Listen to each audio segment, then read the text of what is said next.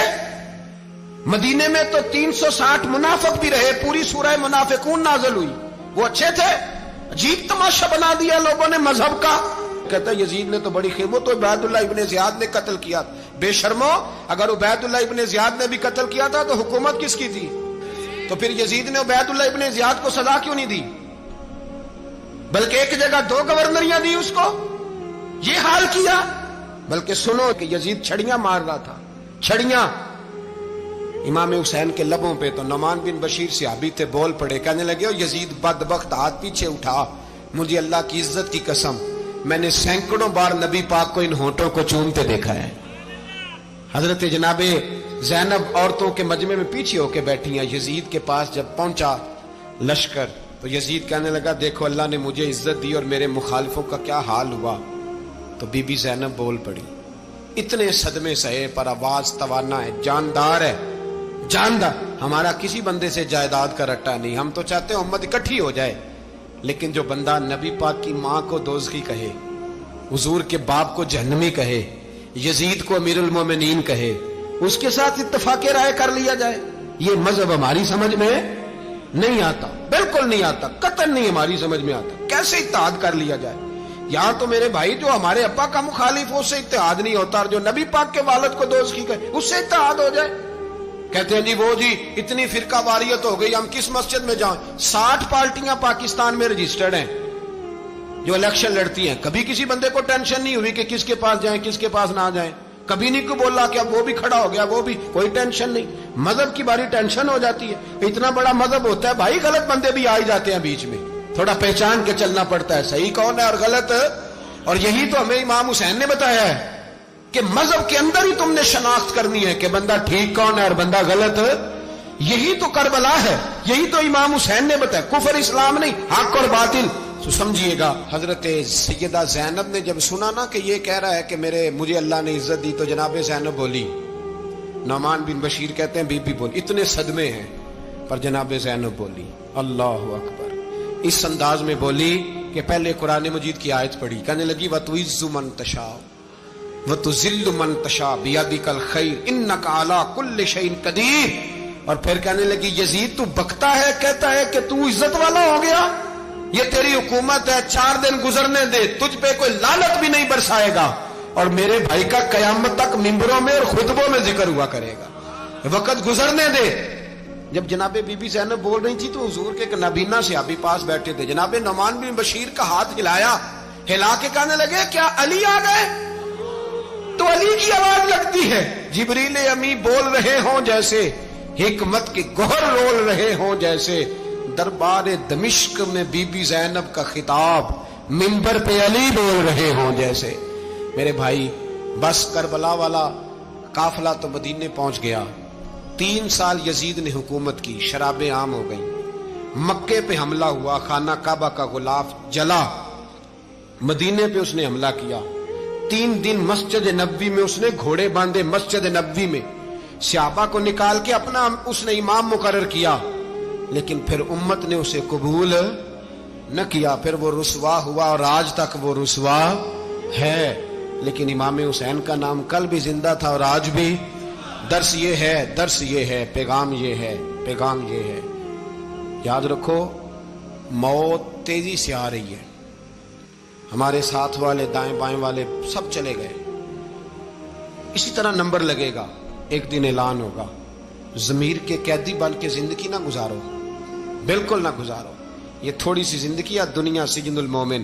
حق بات کرو، حق پہ ڈٹنا سیکھو، دین سمجھو، خبردار رسول پاک صلی اللہ علیہ وسلم کے دین میں ظالم، جابر، فاسق، فاجر کی کوئی گنجائش قطع نہیں ہے۔ اپنے آپ کو سمیٹو، اپنے آپ کو سنبھالو، دین میں اپنا کردار ادا کرنے کی کوشش کرو۔ دین طلب کرتا ہے ہم سے کہ ہم نے دین کو کیا دیا ہے. امام حسین نے سارا گھرانہ دین کے لیے دے دیا. ہمارا جو بچہ کسی کام کا نہیں رہتا اسے مدرسے داخل کراتے ہیں. ہم نے دین اتنا کمزور کر دیا ہے کہ عالم اگر شور نہ کرے، عالم اگر شور نہ کرے، زور نہ کرے، گھٹن والا ماحول ہو گیا. مذہب کی پوزیشن کمزور کر دی.